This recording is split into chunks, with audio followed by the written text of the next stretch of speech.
Yo me presento, soy el doctor Carlos Kremer, ¿sí? Yo trabajo en el Servicio de Adolescencia y Juventud del Hospital, también trabajo en la guardia del Hospital Argerich, ¿sí? Soy docente tanto aquí en el Hospital Borda como en la Facultad de Medicina. Hoy vamos a hablar de lo que son las conductas adictivas, ¿sí? En el contexto de toda la materia de salud mental, ¿sí? Que vienen cursando. Entonces vamos a ir viendo secuencialmente dentro de lo que son las conductas adictivas, cuándo vamos a considerar ¿sí? que estamos en presencia de una conducta adictiva, vamos a definir qué es adicción, ¿sí? Qué es tolerancia, dependencia, abstinencia, qué característica tiene que presentar una sustancia para ser considerada adictiva. Después vamos a hablar en particular de algunas drogas, ¿sí? Como el alcohol y la nicotina. Vamos a hablar algo de estadísticas de lo que está pasando en el país, de prevención y de los abordajes terapéuticos, ¿sí? Para cada una de las patologías o instancias que tenemos en lo que serían las conductas adictivas. Entonces, como conducta adictiva, uno en principio, ¿qué pensaría? ¿Qué es una conducta adictiva? Es algo que va a generar adicción, ¿sí? Uno lo asociaría generalmente a algo pernicioso, algo que va a ser malo para la salud, ¿sí? Que justamente genera una adicción, que es la necesidad imperiosa de volver a consumir o estar bajo el efecto, ¿sí? De lo que uno se expuso o realizó, o la conducta o la sustancia, ¿sí? Que genera la adicción. Pero muchas veces esto puede estar también asociado a algo que en principio nos generaba placer y que era algo saludable. Por ejemplo, hacer mucho ejercicio, por ejemplo, comer, ¿sí? Que es algo placentero y gratificante momentáneamente, pero que cuando se vuelve algo descontrolado y que nos hace perder la libertad respecto de la decisión de hacerlo o no, se vuelve una conducta adictiva. En la sociedad actual también podemos encontrar lo que sería de repente chatear o estar mucho tiempo conectado con la computadora o mirar televisión, ¿sí? Aislarse, ¿sí? Y chatear todo el día, de repente puede ser algo gratificante y placentero, ¿sí? Y saludable si se quiere, desde lo que tiene que ver con el uso de la tecnología en breve tiempo, ¿sí? Algo controlado, y puede ser algo descontrolado donde la persona termina, ¿sí? Siendo presa de esto y utilizándolo en forma descontrolada, ¿sí? Estar conectado 10 horas por día, en donde esto genera un deterioro, ¿sí? Y un detrimento de lo que tiene que ver con la vida cotidiana. Entonces se vuelve una conducta adictiva. Entonces el concepto es que justamente se caracterizan por la capacidad que tienen para producir gratificación inmediata o alivio de algún malestar, ¿sí? Generan un placer, algo gratificante en el momento, para justamente aliviar, ¿sí? O angustia o un malestar, algo que nos está pasando. Entonces, por esta razón terminan generando dependencia. ¿Qué quiere decir esto? La necesidad de volver a generar esa gratificación, ¿sí? Mediante justamente el recurso de volver a utilizar esto que nos generó un placer, ¿sí? Aunque fue efímero, ¿sí? Pero placer al fin que lo queremos repetir. Y lo importante es un comportamiento desadaptativo, ¿sí? Entonces, por definición, una conducta adictiva, más allá de que lo esté generando, es algo que va a gratificar inmediatamente, ¿sí? Para aliviar un placer, una angustia psíquica, y que va a generar una dependencia y un comportamiento desadaptativo. Y que eso va a terminar generando un deterioro global en la persona, porque esto va tomando cada vez más tiempo en lo que es la vida de la persona, ¿sí? Y lo va haciendo cada vez más determinante en lo que es justamente condicionar su vida para volver a repetir lo que sintió, ¿sí? En forma imperiosa, ¿sí? E impostergable. ¿Se entiende? Entonces, podemos estar hablando de una droga de abuso como una conducta que se termina, ¿sí? Convirtiendo en algo pernicioso para la persona. Entonces, las adicciones se inician como conductas placenteras, pero posteriormente, en un plazo variable para cada una de ellas, terminan esclavizando al sujeto. Esa es la característica, ¿sí? Termina siendo esclavo de esto, ya pierde la posibilidad de decidir, ¿sí? El sujeto se siente obligado a repetirlo. Y a pesar de que el malestar que le está ocasionando y le condiciona la vida puede llegar a ser consciente de esto, no lo puede postergar y lo tiene que volver a repetir. Entonces, se habla de adicción cuando la conducta adictiva implica tanto al sujeto, ¿sí? Que conduce a la dependencia. Necesita volver a repetirla. Insisto con este concepto. La persona reduce progresivamente su campo de intereses, las obligaciones, de manera que la conducta adictiva termina por acaparar su vida, ¿sí? Lo toma totalmente. Y pasa a ser el eje central, ¿sí? De sus decisiones y de toda su vida. Entonces, implica la pérdida de la libertad, ¿sí? Porque siempre genera algo pernicioso en el paciente, en la persona, en el sujeto. Que termina siendo alguien que consume, ¿sí? Pierde la individualidad. termina dejando de lado todo lo que hacía y todo lo que disfrutaba justamente, ¿sí?, al servicio de lo que tiene que ver con repetir esa sensación que le produce el consumo, ¿sí?, desadaptado de esto que le genera un placer, ¿sí?, efímero, pero que necesita interesantemente volver a repetirlo. Entonces hay distintos tipos de sustancias o de conductas que pueden generar conductas adictivas, ¿sí?, que es lo que yo decía al principio. Entonces pueden ser, por ejemplo, las drogas de abuso, ¿sí? Las que generan mayor dependencia van a ser, obviamente, los opiáceos, la cocaína, drogas de diseño. Y una situación especial se da con el alcohol, ¿sí?, que ahora vamos a ver estadísticas y porcentajes de cuáles son las drogas más adictivas según una escala de cuál genera más dependencia, ¿sí? El alcohol está entre las primeras y sin embargo es una sustancia que es de consumo, ¿sí?, legal. Y es de las sustancias que más va a generar un deterioro, ¿sí?, en lo que tiene que ver con la vida del paciente. Produce complicaciones sociofamiliares, accidentes, maltrato, ausentismo, ¿sí?, alteraciones, sí, demandas sanitarias, enfermedades, muerte, ¿sí?, con gastos directos e indirectos, y es costosísimo tanto para el sujeto como para lo que tiene que ver con el abordaje terapéutico, ¿sí? Entonces, cualquier conducta activa o de dependencia se deja a su, ¿sí?, forma evolucionar normal, termina por deteriorar a la persona, ya sean sus relaciones con los demás, en el trabajo, estudios, en la economía, la salud física y psíquica. Así se va a terminar deteriorando, ¿sí?, todas las funciones y todo lo que es tanto a nivel social como personal e interpersonal. Entonces nosotros lo que tenemos que tener en cuenta es cómo vamos a tratar de abordar lo que está sucediendo con lo que son las conductas adictivas, fundamentalmente a través de lo que es la educación, ¿sí? La educación es lo fundamental, la responsabilidad de padres, profesores y todos los estamentos sociales y políticos relacionados. Entonces lo importante es generar conciencia en la sociedad, en la comunidad, ¿sí?, tanto en los profesionales como en la comunidad y como en el paciente, ¿sí?, que está siendo presa de una conducta adictiva. Entonces vamos a definir qué es droga, ¿sí?, que va a ser la sustancia en este caso o lo que va a generar, ¿sí?, una conducta adictiva. Droga es una sustancia química que tiene efectos biológicos conocidos en humanos o animales, ¿sí? Término droga, por influencia de lo que sería el término drug en inglés, se emplea tanto para medicamentos como para drogas. Entonces puede ser utilizado, decíamos, como un principio activo, sí, de un medicamento, pero también como un principio activo de una droga de consumo. Son elementos de origen biológico, natural o producto obtenido de él, ¿sí?, por diversos métodos o sustancias producidas artificialmente que producen efectos en el sistema nervioso central. Y lo importante es que va a modificar el estado de ánimo produciendo placer e incluso llegar a tener potencial de abuso y perjuicio, ¿sí? Entonces no todas las drogas necesariamente se van a asociar a conductas, ¿sí?, desadaptativas, ¿sí? Tenemos las drogas que van a ser psicofármacos que están utilizadas para el tratamiento de abordaje, ¿sí?, terapéutico de enfermedades. Entonces la definición más específica indica que droga es el término más adecuado para referirse a sustancias que se usan sin fines terapéuticos, ¿sí? Pues si no, hablaríamos de psicofármacos en todo caso, ¿sí?, para diferenciar de lo que sea una droga de abuso.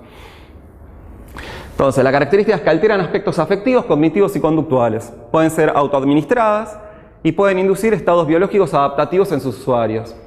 Las drogas psicoactivas más consumidas en el mundo son el alcohol, la nicotina y la cafeína. Y fíjense que son todas legales, ¿sí? Y son todas, tanto el alcohol, la nicotina como la cafeína, de las que van a estar entre las primeras 15 que generan más adicción, ¿sí?, que uno esperaría que no estuviera dentro de, ¿sí?, un conjunto de drogas como heroína, ¿sí?, no sé, ácido lisérgico, marihuana, cocaína. De esta última perspectiva, el sinónimo más adecuado, entonces, para lo que tiene que ver con las drogas que generan, ¿sí?, abuso, van a ser las sustancias psicoactivas, ¿sí? ¿Vamos bien hasta acá? ¿O vamos muy rápido? Bien. Entonces, las drogas recreativas son sustancias que se usan para obtener sensaciones de placer y no con fines medicinales, ¿sí? Nosotros vamos a diferenciar de lo que son los psicofármacos, que tienen un fin terapéutico, que son las drogas de abuso, ¿sí?, que van a generar un deterioro y todo lo que son las conductas, ¿sí?, desadaptativas.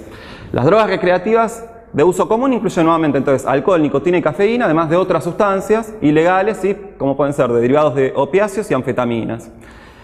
Y algunas drogas pueden causar en mayor o menor intensidad adicción y efectos secundarios, ¿sí? Para que genere adicción, la característica fundamental que tiene que tener una droga es que va a generar tolerancia, dependencia y abstinencia. Que ahora vamos a ver qué es, ¿sí? Y vamos a definir a los tres. A las drogas las podemos clasificar según distintos criterios, ¿sí? El primer criterio podría ser si son legales o ilegales, ¿sí?, si están admitidas, ¿sí?, en lo que son las leyes como consumo, ¿sí? Recreativo y libre, o si están penadas. Entonces, las drogas o sustancias lícitas o legales son las que se ocupan libremente de acuerdo a los deseos de cada consumidor, ¿sí? Por ejemplo, bebidas alcohólicas y tabaco son drogas de abuso, ¿sí? Pero están legalmente aceptadas. Son admitidas por la sociedad y forman parte de nuestras costumbres, más allá del efecto, ¿sí?, deleterio que pueda generar para quien lo consume en forma adictiva. Dentro de lo que tiene que ver con la clasificación si son legales o ilegales, también tenemos a los psicofármacos, ¿sí? Entonces, los psicofármacos, ¿sí?, o medicamentos se obtienen mediante prescripción médica. En Occidente su uso va ligado al tratamiento de trastornos que pueden ser del ánimo, trastorno del sueño, enfermedades, ¿sí?, dentro del campo de la salud mental. Entonces, por ejemplo, los psicofármacos, estimulantes menores y la metadona estarían dentro de lo que son las drogas que pueden generar, ¿sí?, una conducta adictiva, pero que son por indicación terapéutica. Y las drogas o sustancias ilícitas o ilegales que varían de acuerdo a la legislación de cada país, ¿sí? Según las leyes. La metadona es un medicamento que se utiliza fundamentalmente como opioide. Como opioide, para el dolor. Entonces, varían de acuerdo a la legislación de cada país, son las sustancias que están social y legalmente prohibidas, y esto implica una actitud severa hacia su consumo. Son aquellas cuyo comercio se considera ilegal, como los derivados de cannabis, heroína y cocaína, ¿sí? Entonces, fundamentalmente, son lo que dentro de lo que son las leyes se considera que no se puede consumir y va a ser penado por la ley, ¿sí? Existen convenciones internacionales que han establecido como prohibido el uso no médico de opiáceos, cannabis, alucinógenos, cocaína y muchos otros estimulantes, ¿sí?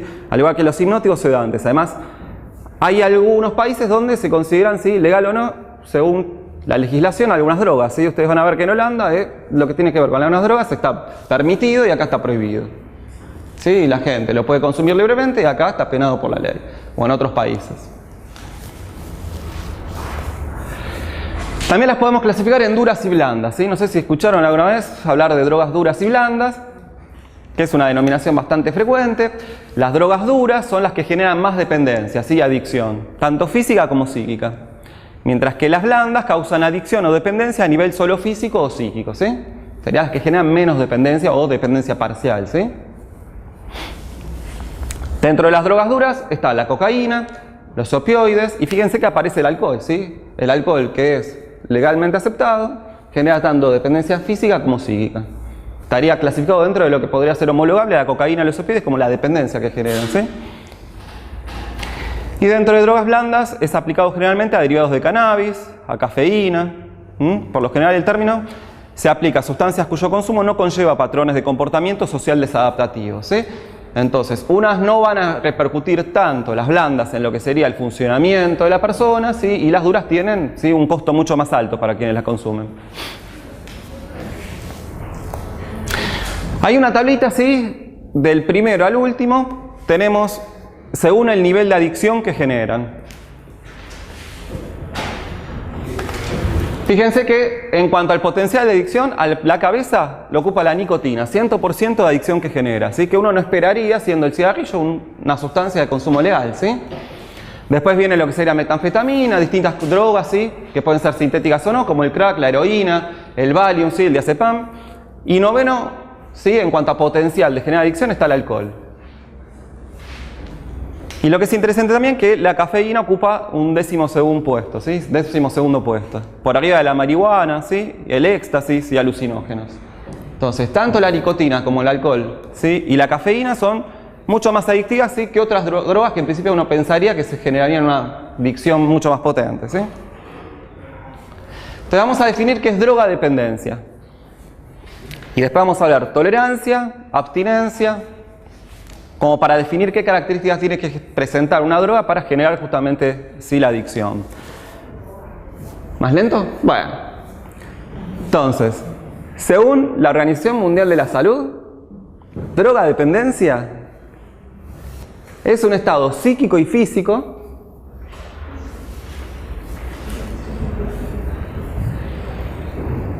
que resulta de la interacción entre un organismo vivo y un producto psicoactivo, ¿sí?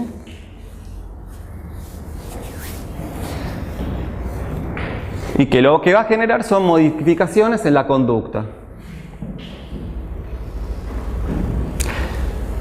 Lo importante de la droga dependencia es que siempre va a generar un deseo impostergable e invencible por volver a consumir la droga. Esto va a ser en forma continua o repetida, con el objetivo de volver a sentir lo que uno sintió cuando consumió la droga. ¿Se entiende? ¿Así vamos bien con la velocidad?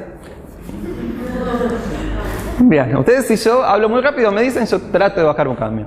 Entonces lo importante es que la característica es que va a generar una modificación a nivel conductual, ¿sí?, cognitivo y afectivo, en donde el paciente, ¿sí?, o quien lo consume, ¿sí?, la persona va a tratar de evitar en forma, ¿sí?,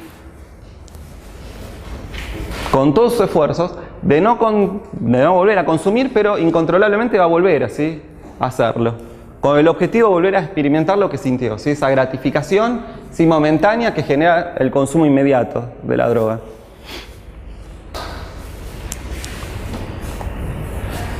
En cuanto a lo que tiene que ver con abuso de sustancias, ¿qué es abusar de sustancias?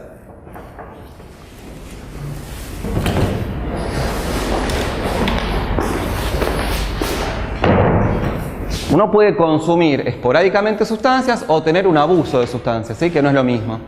En este caso vamos a hablar de un patrón desadaptativo de consumo, que es el que conlleva un deterioro o malestar significativo, ¿sí? No es lo mismo consumir una vez que consumir, como dijimos, en forma repetida, ¿sí?, y descontrolada. Entonces ahí sí estamos hablando de abuso de sustancias. ¿Qué características va a tener? Por lo menos una, ¿sí?, por lo menos un año de las siguientes. Que sería consumo recurrente de sustancias, que trae como consecuencias un incumplimiento de obligaciones en el trabajo. La escuela, la casa, cualquiera de las actividades que uno hace, ¿sí?, uno empieza a dejar de hacerlo por la consecuencia del consumo. Quien empieza a consumir, ¿sí?, como consecuencia del abuso, empieza a faltar al trabajo, empieza a disminuir en el rendimiento de las actividades que hacía cotidianamente, ¿sí?, deja de hacer las actividades sociales, ¿sí?, de las cuales participaba. Eso lo que quiere decir es que empieza a repercutir en su vida, ¿sí?, el consumo, para hablar de abuso. Empieza a sufrir suspensiones o expulsiones de la escuela, empieza a descuidar a los hijos, ¿sí?, empieza a abandonar las obligaciones de la casa. Otra de las características que tiene el abuso de sustancias es un consumo recurrente de la sustancia en situaciones en las que se expone a riesgos. Y por más que sepa que se está exponiendo a riesgos, consume igual. ¿Sí? Entonces, por ejemplo, conducir un automóvil, ¿sí?, o accionar máquinas, habiendo consumido, ¿sí?, o habiendo tomado alcohol o habiendo consumido cocaína. Otra de las características también son la aparición de problemas legales repetidos relacionados con las sustancias, ¿sí? Por ejemplo, empezar a ser arrestado por las conductas que uno tiene, ¿sí?, cuando está intoxicado con la sustancia que consumió. ¿Se entiende? Entonces, que afecte la vida del paciente, ¿sí?, que se exponga a situaciones de riesgo, sí, y consuma igual, que empiece a tener problemas e implicancias legales por consumir. Un consumo continuado de la sustancia a pesar de tener problemas sociales continuos o recurrentes, ¿sí? Eso empieza a repercutir en toda la vida social del individuo. Y lo importante es que los síntomas no han cumplido nunca los criterios para la dependencia de sustancias de esta clase de sustancias, ¿sí? Es la aparición de la primera vez. Entonces, hasta ahora hablamos de lo que tiene que ver con conductas adictivas, lo que es drogadependencia, y ahora vamos a definir dependencia. ¿Sí? ¿Vamos bien hasta acá? Bueno, entonces dependencia va a ser el conjunto de manifestaciones fisiológicas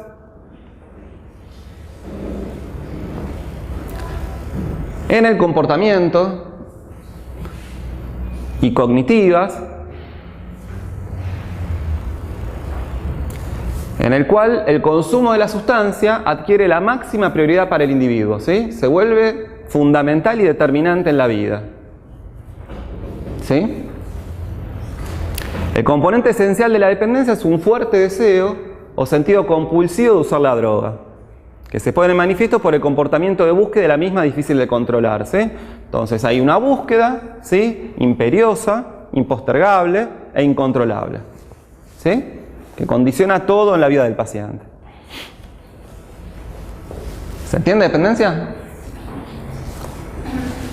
¿Qué características tiene la dependencia para ser definida como tal en una persona que consume? Vamos a hablar de que presenta dependencia cuando aparezcan las siguientes características.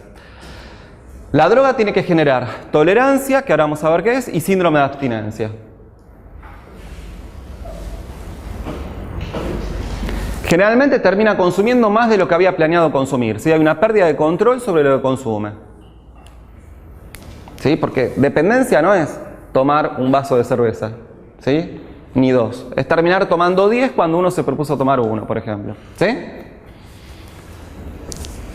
De todas maneras, eso no significa así que uno sea un etilista crónico, ni mucho menos, pero sí tiene que haber un deseo persistente o esfuerzos infructuosos para controlar e interrumpir el consumo, ¿sí? Uno intenta, ¿sí?, hoy no voy a tomar y termina tomando igual, ¿sí?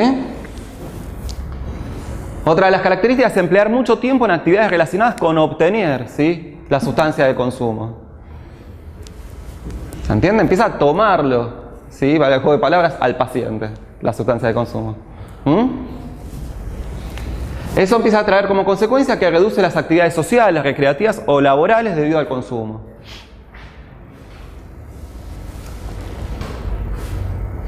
Y lo importante es que a pesar de que tiene conciencia de lo que le está sucediendo, o una conciencia parcial o superficial, ¿sí?, o al menos sí empieza a haber repercusiones físicas, ¿sí?, de patologías asociadas al consumo o de situaciones de riesgo a las que se expone cuando consume, igual vuelve a consumir. ¿Se entiende? Entonces tenemos el descontrol, formar, ¿sí?, parte totalitaria en las prioridades del individuo que no lo puede postergar y que empieza a repercutir, ¿sí?, a nivel social, en el tiempo que le destina a consumir, en la cantidad que había planeado consumir, y que por más que ya empieza a haber, ¿sí?, consecuencias somáticas, no puede dejar de hacer. ¿Sí? Entonces se dan cuenta que empieza a ser algo muy grave, ¿sí? Una de las características que tiene que presentar la droga es lo que se llama tolerancia.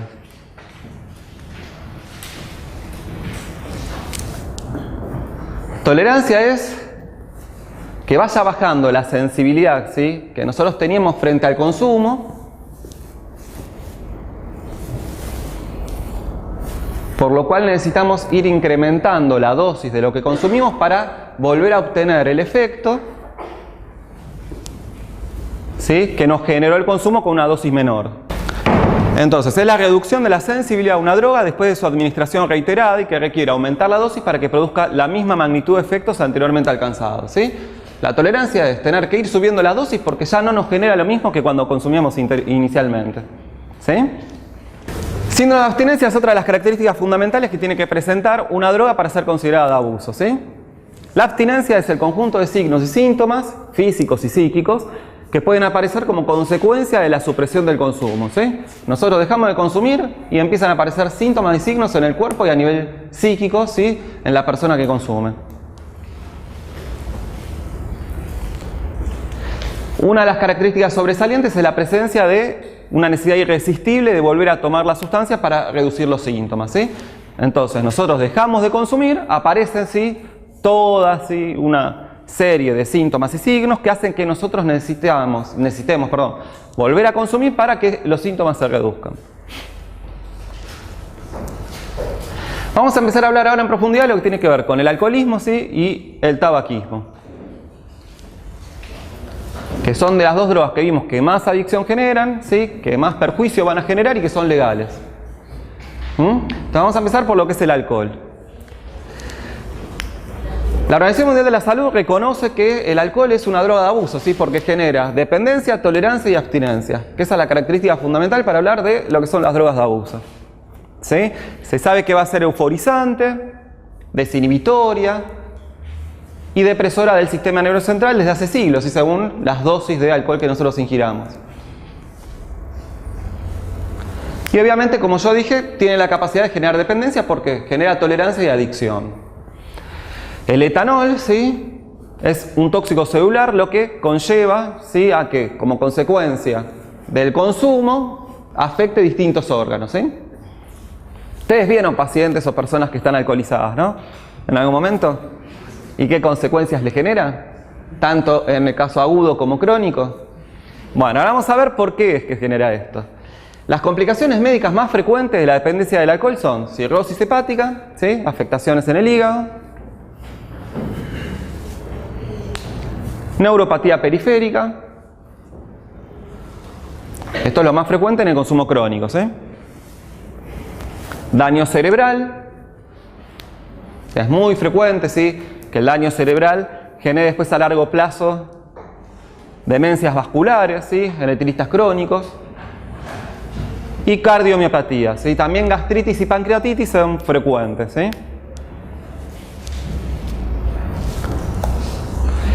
Lo importante del etanol es que por cómo es estructuralmente, desde el punto de vista químico, atraviesa rápidamente la membrana de las neuronas, ¿sí?, y de las células. Porque por los grupos polares que tiene distribuido, atraviesa rápidamente las membranas y atraviesa también la barrera hematoencefálica. Por eso la intoxicación aguda, ¿sí?, produce rápidas consecuencias en lo que es lo conductoral del paciente. Y lo interesante también del alcohol es que actúa sobre múltiples receptores que están distribuidos en múltiples órganos, ¿sí?, de toda la anatomía. Actúa sobre receptores GABA, NMDA, de glicina, serotoninérgicos, ¿sí?, kainato AMPA. Y lo importante es que por eso en la intoxicación aguda disminuye los reflejos, produce somnolencia, depresión del sistema nervioso central y desorientación, ¿sí? Entonces, conceptualmente la intoxicación aguda es por cómo es estructuralmente, desde el punto de vista químico, el etanol.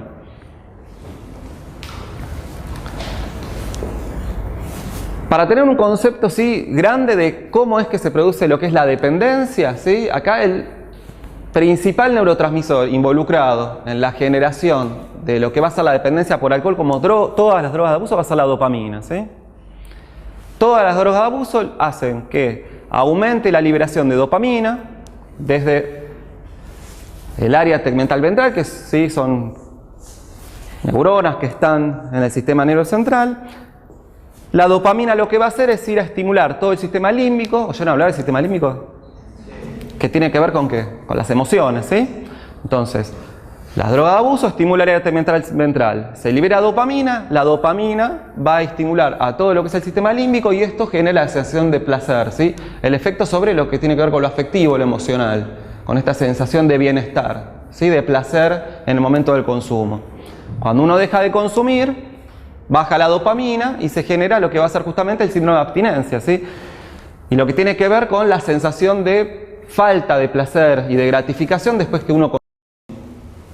¿Sí? Entonces, parte de lo que tiene que ver con la neurofisiología del consumo tiene que ver justamente con volver a consumir para aumentar nuevamente los niveles de dopamina y volver a sentir la gratificación que generó el consumo. ¿Se entendió? A grandes rasgos.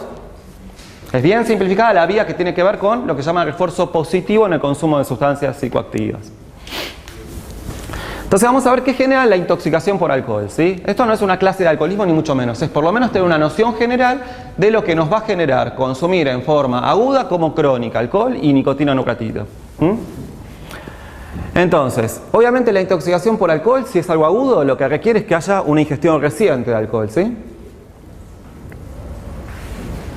Vamos a tener cambios en el comportamiento desadaptativos que aparecen inmediatamente después del consumo. ¿Y qué es lo que va a aparecer? Sexualidad inapropiada, que la persona se ponga agresiva, que esté lábil emocionalmente, ¿sí? Esa gente que tomó mucho una noche y después termina llorando y angustiado, otros terminan muy agresivos, ¿sí?, y rompiendo todo. Otras personas terminan teniendo conductas, ¿sí?, que después cuando toman conciencia de lo que hicieron no lo pueden creer, ¿sí?, que tiene que ver con deterioro de la capacidad del juicio y deterioro de la actividad laboral o social, ¿sí? ¿Y cuáles van a ser los síntomas más frecuentes de la intoxicación aguda por alcohol? Lenguaje disártrico o fasullante, que tiene que ver con no poder articular la palabra. Ataxia, ¿sí?, incoordinación y marcha inestable. Ataxia es descontrol en lo que tiene que ver con la marcha. Nistagmo tiene que ver con la imposibilidad de enfocar la mirada. ¿Sí? Déficit de atención, de memoria, de conciencia, e inclusive, bueno, puede llegar en los casos más graves y agudos al estupor y coma. ¿Sí? Esos son casos extremos de consumo. No sé si alguna vez ustedes tuvieron contacto con alguien que presentó alguno de los síntomas que acabamos de ver. ¿Sí? Eso tiene que ver con el consumo agudo. Vamos a hablar de la toxicidad según las concentraciones de alcohol que se alcanzan en sangre, sí, en función de lo que hayamos tomado, ¿sí? Pero también esto depende del metabolismo de cada uno, ¿sí? No es lo mismo para una persona que es etilista crónico el efecto que va a tener tomar 5 litros de cerveza que se supone para nosotros, que no somos etilistas crónicos, ¿sí? Entonces, la concentración sanguínea del etanol, mientras sea de 50 a 100, no va a repercutir en el organismo de ninguna manera, ¿sí? Las alteraciones pueden ser mínimas. Cuando las alcoholemias ya pasan a 100 a 200, se asocia a euforia, excitación, locuacidad. Ya aparece disminución del rendimiento intelectual y el alargamiento en los tiempos de reacción, ¿sí? Ya aparece el enlentecimiento o puede aparecer la euforia, ¿sí? La verborragia. Cuando las concentraciones, ¿sí? En la toxicidad son de 200 a 300, ahí ya empiezan a aparecer síntomas más graves, ¿sí? Que van a ser la nubilación de la conciencia, la ataxia, que habíamos dicho que es dificultades en la marcha, en la coordinación de los movimientos y en la articulación de la palabra, ¿sí? Y cuando alcanzamos una concentración que es de 300 a 500 ya podemos llegar al coma etílico, ¿sí? Que puede producir muerte por depresión respiratoria, ¿sí? O sea que puede ser mortal una intoxicación aguda con, vamos a decir, un consumo desmedido y descontrolado de alcohol. Y fíjense que la mortalidad asociada al coma etílico es del 5%, o sea que 5 de cada 100 personas que llegan al coma etílico se van a morir, ¿sí? Por más que los atendamos a tiempo, o sea que es muy grave el cuadro. Dijimos que una de las características que tiene que tener las drogas de abuso, además de generar, ¿sí?, tolerancia, es la abstinencia. Entonces, el síndrome de abstinencia del alcohol tiene características, son de aparición hacia las 4 a 12 horas de la última ingesta, ¿sí? En un etilista crónico, después de 12 horas de no consumir, van a aparecer los síntomas de abstinencia. La mayor intensidad se alcanza luego de las primeras 48 horas. Entonces, fíjense la dependencia que genera el alcohol, que después de no tomar por 4 a 12 horas ya empieza a tener síntomas, ¿sí?, físicos y psíquicos que lo hacen necesitar volver a consumir. Fíjense lo adictivo que es el alcohol. Estamos hablando de un etilista crónico, ¿sí? Alguien que realmente es adicto. Entonces va a generar un estado de hiperactividad autonómica, temblores, insomnio,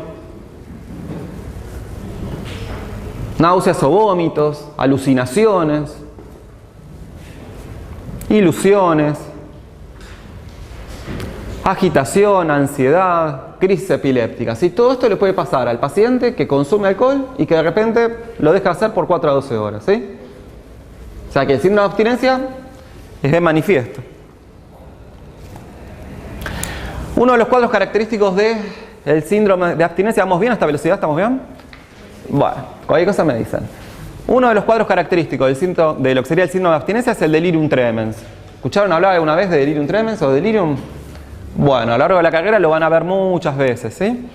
Se caracteriza por la tríada que incluye alteración del nivel de la conciencia, ¿sí?, con un síndrome confusional, desorientación por parte del paciente que, ¿sí?, no sabe ni quién es ni dónde está, alucinaciones visuales, táctiles, ¿sí? Fundamentalmente la característica es que ve animales y ve bichos, ¿sí?, que caminan, y es muy vívido. Esto es muy desesperante para el paciente porque lo está viviendo como si fuera su realidad. Las alucinaciones y temblores. ¿Cuándo es que aparece el delirium tremens? En síndrome de abstinencia es uno de los cuadros dentro del delirio, de lo que sería la sintomatología que va a aparecer por discontinuar dentro de las 12 horas y más manifiestamente dentro de las 48 horas.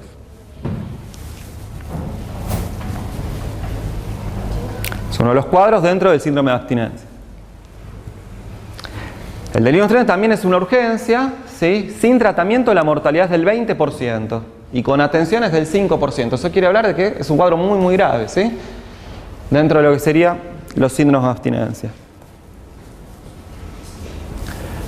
Bien, ahora vamos a hablar de ¿Cómo clasificamos a los signos de síntomas, ¿sí?, que pueden aparecer como consecuencia de la discontinuación abrupta del consumo de alcohol?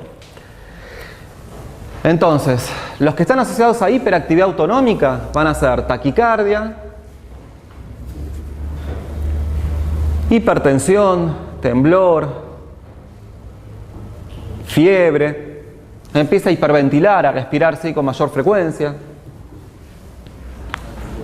Y esto produce cambios en el medio interno, ¿sí?, produce alcalosis respiratoria. Va a haber cambios en el sueño, insomnio fundamentalmente, y alteraciones en las fases del sueño. Dentro de las alteraciones gastrointestinales va a estar la anorexia, náuseas y vómitos.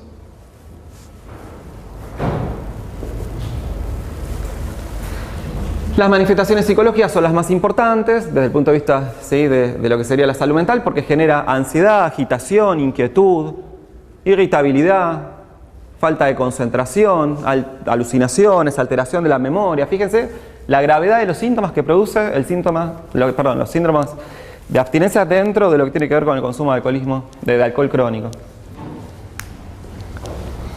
Y finalmente convulsiones tónico-clónicas, ¿sí?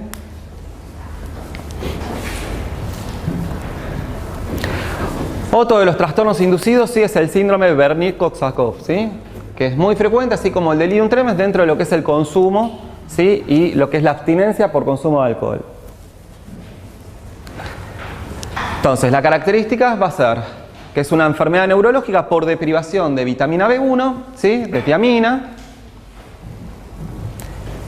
y que está asociada a trastornos de la movilidad ocular, trastornos en la marcha y confusión. ¿Sí?, la encefalopatía de Wernicke o enfermedad de Wernicke. Y también podemos tener crisis convulsivas y trastornos amnésicos, ¿sí? Entonces, lo más importante como cuadros, ¿sí?, identificables dentro de todo lo que estuvimos viendo, de lo que es el síndrome de abstinencia por discontinuación del alcohol, son el Wernicke, delirium tremens, ¿sí?, y todos los síntomas que ya vimos. Bueno, acá tenemos un cuadrito en el que figura fundamentalmente sobre la izquierda qué va a generar, ¿sí?, el consumo a largo plazo en los distintos órganos, ¿sí?, por intoxicación permanente, ¿sí?, por etanol. Entonces, a nivel del cerebro tenemos síndrome de Wernicke-Korsakoff, como vimos, visión alterada, ataxia y memoria deteriorada. A nivel de boca y tráquea está asociado al cáncer, ¿sí? En sangre a nivel, ¿sí?, de lo que sería sanguíneo vamos a tener anemia. En la esfera de lo psicológico, irritabilidad, tendencias antisociales, depresión, ansiedad, pánico, psicosis, alucinaciones, desorden del sueño. Fíjense el espectro de síntomas y signos o de cuadros que puede aparecer asociado al consumo de alcohol en lo que sería lo psicológico. En hígado ya sabemos lo que sería cirrosis y hepatitis. En estómago, gastritis crónica, pancreatitis. Y también el aumento, ¿sí?, de la posibilidad de aparición de diabetes tipo 2. ¿Sí?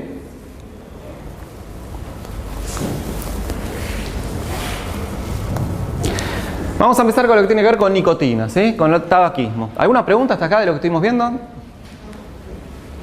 Ah, ¿vamos bien? Bueno, consumo perjudicial de nicotina. Lo importante de la nicotina, también habíamos dicho que dentro de lo que son la clasificación por adicción que genera, sí, está la cabeza, la nicotina, ¿sí? Y es una droga legal y aceptada socialmente. La adicción al tabaco constituye una de las causas más importantes de morbilidad y mortalidad en los países de desarrollo, ¿sí? Más de 4.000 compuestos activos están en el cigarrillo, ¿sí? Ahora vamos a ver cuáles son. No vamos a ver los 4.000, pero vamos a ver los más importantes. Y lo importante es que la nicotina es específicamente el que genera, ¿sí?, el consumo y la dependencia. Los efectos farmacológicos de la nicotina tienen lugar a través justamente de receptores específicos, ¿sí?, donde va a ir a actuar. Y los receptores, ¿sí?, tienen una sinergia, una interacción con los de la marihuana, ¿sí?, que actúan en forma sinérgica. ¿Ustedes conocen mucha gente que haya decidido dejar de fumar y lo haya conseguido fácilmente? No. Generalmente mucha gente se propone dejar de fumar y después tiene recaídas inmediatas, ¿sí?, o al mediano o a largo plazo. Entonces recordemos que siempre toda droga para ser considerada abuso como es la nicotina tiene que tener tolerancia, dependencia y abstinencia, ¿sí? Y el mecanismo por el cual la nicotina genera el mismo mecanismo que las drogas de abuso es por aumento de la dopamina, como vimos para el alcohol, ¿sí? Esta necesidad de volver a sentir lo que genera, ¿sí?, el fumar cuando uno lo va haciendo. Genera abstinencia, ¿sí?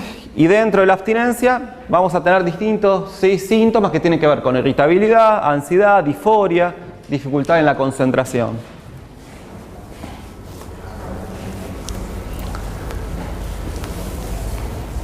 Esto ya lo dije, que tiene que ver con la generación de la dependencia a partir de la nicotina, ¿sí? Vamos a ver qué efectos de la nicotina, ¿sí?, se producen en el organismo. Vamos a ver cómo repercute en muchos sistemas. A nivel cardiovascular va a aumentar la frecuencia cardíaca y la tensión arterial. A esta velocidad vamos bien, ¿no? Bárbaro. Va a producir vasoconstricción periférica, aumento del consumo de oxígeno por el miocardio. Aumenta la posibilidad de tener arritmias cardíacas. Aumenta la viscosidad sanguínea, por lo cual se va a predisponer a la formación de arteriosclerosis y trombofilia, ¿sí?, lesiones en las paredes vasculares.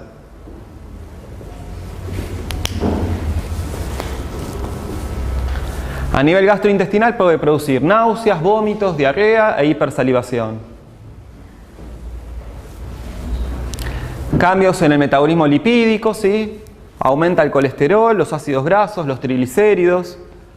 Aumenta el LDL y baja el HDL, ¿sí? Todo para la favorección, lo que sería la aparición de un síndrome metabólico como consecuencia de esto, ¿no? Favorece eso. Produce menopausia precoz por alteración de los estrógenos, osteoporosis. En el sistema nervioso produce sensación de placer, aumento de capacidad de concentración y también lo que es la dependencia como la adicción, ¿sí? A nivel neuromuscular, genera temblor, hipotonía muscular. Y sobre la gestación, ¿sí?, está totalmente contraindicado, ¿sí?, fumar, porque va a producir aborto espontáneo, prematuridad, patologías en la placenta,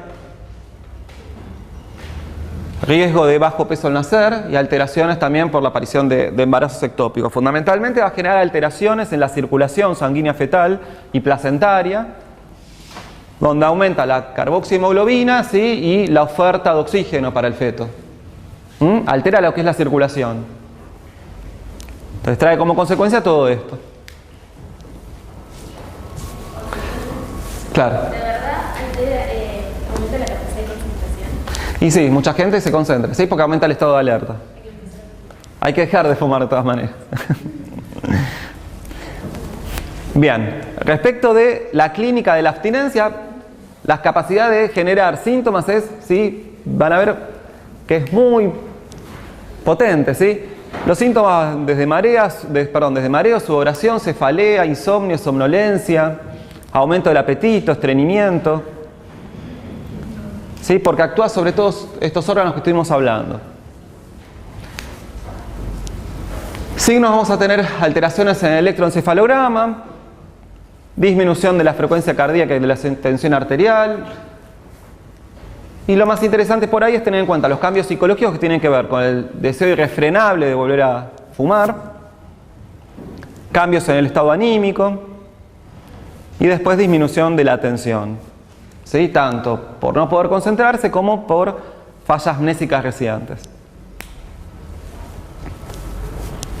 Entonces, a tener en cuenta, por más que mejore la concentración en lo inmediato, son las consecuencias en el consumo crónico, ¿sí? Está asociado a enfermedades cardiovasculares, arteriosclerosis, hipertensión arterial, enfermedad cerebrovascular, cáncer y enfermedades del aparato respiratorio como puede ser bronquitis crónica y enfisema, ¿sí? Fíjense que las patologías que genera a largo plazo son todas sumamente graves, ¿sí? O sea que no es tan gratuito fumar. Acá tenemos un gráfico donde se representan las claves, que es lo que estuvimos hablando, ¿sí? Que la nicotina actúa en el cerebro, actúa sobre las neuronas del área tegmental central, o ventral, perdón. Se libera la dopamina y la dopamina lo que va a hacer es ir a actuar sobre el sistema límbico para asociarse, ¿sí?, el consumo a todo lo que tiene que ver con esta sensación de bienestar, ¿sí?, inmediato, esta gratificación que genera fumar en forma inmediata y que después, al interrumpirse, uno, al caer los niveles de dopamina, entra en esta sensación de anedonia, así, de displacer que motiva la necesidad de volver a consumir. Y sobre la derecha, bueno, hay algunos conceptos que tal vez para la clase de hoy tan importantes no son, que son los abordajes terapéuticos, ¿sí? Que pueden ser por terapias sustitutivas de nicotina, ¿sí?, para ir bajando las dosis secuencialmente, a través de antidepresivos, a través de parches, caramelos, ¿sí?, y a través de distintas drogas que lo que van a hacer es ir disminuyendo el deseo, ¿sí?, el craving por consumir. Bueno, habíamos dicho que tenía más de 4.000, ¿sí?, sustancias tóxicas. Lo más interesante es que presenta arsénico, alquitrán, cianuro, la nicotina, que es la fundamental para generar lo que es la adicción, plomo, mercurio, alquitrán, todo eso es lo que está dentro de lo que es el cigarrillo, ¿sí? Que uno está respirando eso, que uno en principio diría, son todos tóxicos, ¿no? Y fíjense, los riesgos de fumar a largo plazo tienen que ver fundamentalmente con distintos tipos de cánceres en órganos, como el estómago, hígado, riñón, vejiga, útero. Dijimos que generaba arritmias.